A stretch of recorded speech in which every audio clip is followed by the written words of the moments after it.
Hello dear friends, আমরা এই ভিডিওতে একটি এসি লাইট ডিমার তৈরি করা শিখব, যার সাহায্যে আমরা যে কোনো এসি লাইটের ব্রাইটনেসকে স্মুথলি কমাতে বা বাড়াতে পারবো। আমাদের এই ডিভাইসটি মূলত তৈরি করা হয়েছে প্রোগ্রামিং ডিভাইস বা আরডিনোর জন্য, অর্থাৎ আপনারা এটা যে কোনো প্রোগ্রামিং ডিভাইস বা আরডিনোর সাহায্যে নিয়ন্ত্রণ করতে পারবেন। আমাদের এই ডিভাইসটি তৈরিতে প্রয়োজন হবে পিসিবি বোর্ডের, আর এই ধরনের পিসিবি বোর্ড অর্ডার করার জন্য চলে যান JLCPCB.com-এ। সেখান থেকে কোড নাও সিলেক্ট করুন। Add to your Gerber file select করে গার্বার ফাইলটি আপলোড করে নিন। গার্বার ফাইলটি আপলোড হয়ে গেলে কালার কোয়ান্টিটি সেট করে সেভ টু কার্ট করুন। কার্ড থেকে চেক আউট সিকিউরিটিতে ক্লিক করে ঠিকঠাক মতো শিপিং অ্যাড্রেস দিয়ে ক্রেডিট কার্ড বা মাস্টার কার্ডের সহযোগিতায় অর্ডার সম্পন্ন করুন। আমিও বেশ কিছুদিন পূর্বে এই পিসিবি বোর্ডগুলো অর্ডার করি, যা এখন আপনারা আমার হাতে দেখতে পাচ্ছেন।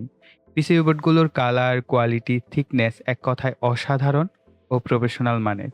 আমাদের এই ডিভাইসটি তৈরিতে পিসিবি বোর্ড ছাড়াও প্রয়োজন হবে MOC3021 আইসি একটি, MCT2E আইসি একটি, BT136 আইসি একটি,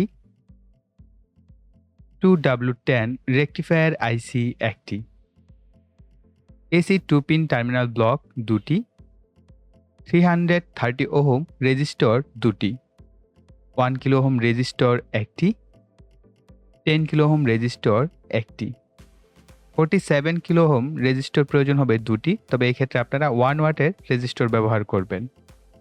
প্রয়োজন হবে male to male rail 4 pin. চলুন আর দেরি না করে পিসিবি বোর্ডে পার্টসগুলো বসিয়ে নেওয়া যাক।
ওকে গাইস, এই হচ্ছে আমাদের সার্কিট ডায়াগ্রাম। সো আপনারা চাইলে এটার একটি স্ক্রিনশট তুলে নিতে পারেন। সো এখানে বিশেষভাবে এক্সপ্লেন করার মতো তেমন কিছু নেই, জাস্ট আপনারা কোন পিনের সাথে কোন পিন কানেকশন হয়েছে এটা একটু দেখে নেবেন। তবে উল্লেখ্য হচ্ছে এখানে দেখতে পাচ্ছেন 2W10 হচ্ছে আমাদের যে ব্রিজ রেকটিফায়ার আইসি। আপনারা জানেন যে 4টি ডায়োডের মাধ্যমে যে ব্রিজ রেকটিফায়ারটা তৈরি করা হয় সেটার কিন্তু একটা এখন আইসি পাওয়া যায়।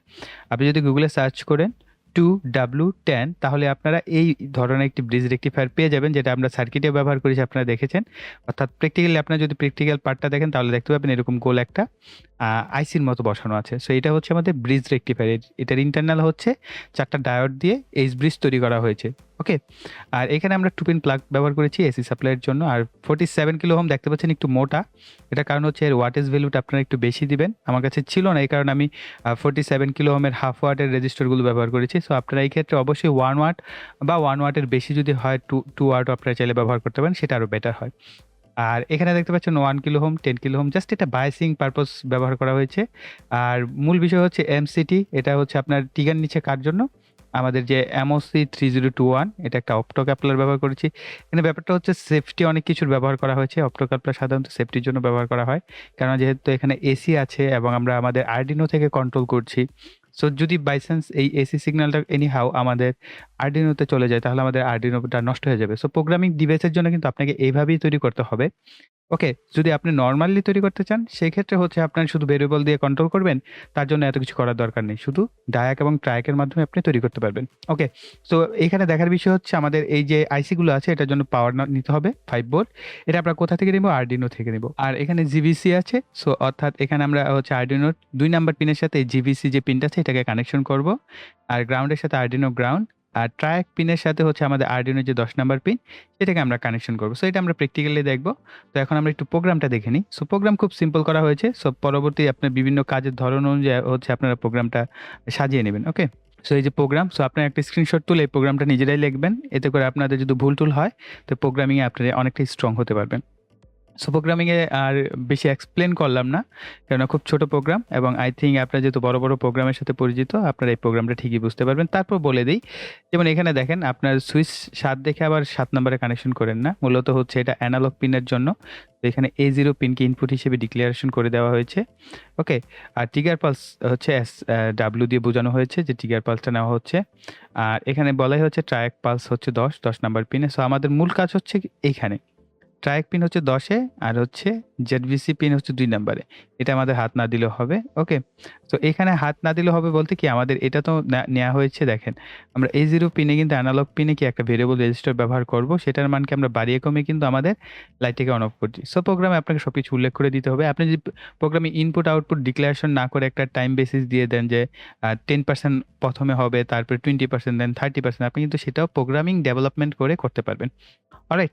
সো এই তো ছিল আমাদের প্রোগ্রাম। সো এখন আমরা আমাদের যে প্র্যাকটিক্যালটা আছে সেটা সরাসরি দেখব। এসি সাপ্লাইয়ের জন্য আমি 2 পিন প্লাগ ব্যবহার করছি। সো আপনারা দেখতেই পাচ্ছেন। আ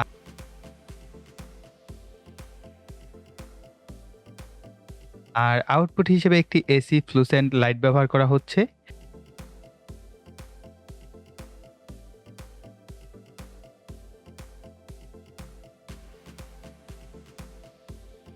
তো যথারীতি সার্কিট ডায়াগ্রাম অনুযায়ী এসি ডিমারের যে সার্কিট আছে এর সাথে আমাদের আরডিনোর যে কানেকশন এটা আমি করে নিচ্ছি। এবার আরডিনোকে পাওয়ার সাপ্লাই দেওয়া যাক। এরপর এসি সাপ্লাই দেওয়া যাক। এখন যদি ভেরিয়েবল রেজিস্টরটিকে আমরা ঘুরাই তাহলে আপনারা দেখতে পাবেন এই লাইটের যে ব্রাইটনেস আছে এটিকে আমরা ধীরে, ধীরে বাড়াতে ও কমাতে পারছি। তো গাইস আপনারা দেখতেই পেলেন যে আমাদের এই সার্কিটটি কিন্তু খুব পারফেক্টলি কাজ করে। সো এখানে আমরা প্রোগ্রামিং ব্যবহার করেছি। সো আপনারা চাইলে প্রোগ্রামিং ছাড়াও এই সার্কিটটি ব্যবহার করতে পারবেন এবং এত কম্পোনেন্ট ইউজ করতে হয় না এসি ডিমার তৈরি করার জন্য। যদি আপনি অ্যানালগ প্রসেসে ব্যবহার করতে চান, অর্থাৎ আপনি চাচ্ছেন শুধুমাত্র ভেরিয়েবল রেজিস্টর দিয়ে হচ্ছে আপনার এসি ডিমারটি তৈরি করবেন, সেক্ষেত্রে শুধু টায়াক এবং ডায়াকের মাধ্যমে করা যায়। তো সেটা না হয় আমরা অন্য কোনো একটা ভিডিওর মাধ্যমে শিখব। তবে এই প্রসেসটি মূলত করা হয়েছে প্রোগ্রামিং ডিভাইস। সাপোজ আপনি যদি গুগল অ্যাসিস্ট্যান্ট বা হোম অটোমেশন বা আইওটি কোনো ডিভাইসের জন্য আপনার যে ঘরের লাইটটি আছে সেটাকে আপনি চাচ্ছেন যে আপনার কোনো একটি অ্যাপসের মাধ্যমে এটার যে ব্রাইটনেস আছে সেটাকে কন্ট্রোল করবেন, তার জন্য মূলত আমাদের এই ডিভাইসটি তৈরি করা। সো গাইস আমাদের এই ভিডিও এই পর্যন্তই। আশা করি ভিডিওটি আপনাদের ভালো লেগেছে। ভালো লাগলে ভিডিওতে একটি লাইক দিবেন, কমেন্ট করবেন, ভিডিওটি শেয়ার করবেন। আর যারা এখনো চ্যানেলটি সাবস্ক্রাইব করেনি চ্যানেলটিকে সাবস্ক্রাইব করে পাশের বেল বাটনটি অ্যাক্টিভ করে দিবেন পরবর্তী ভিডিওর নোটিফিকেশন পাওয়ার জন্য। সো এই বলে এখানে বিদায় নিব। সবাই ভালো থাকবেন, সুস্থ থাকবেন। টাটা।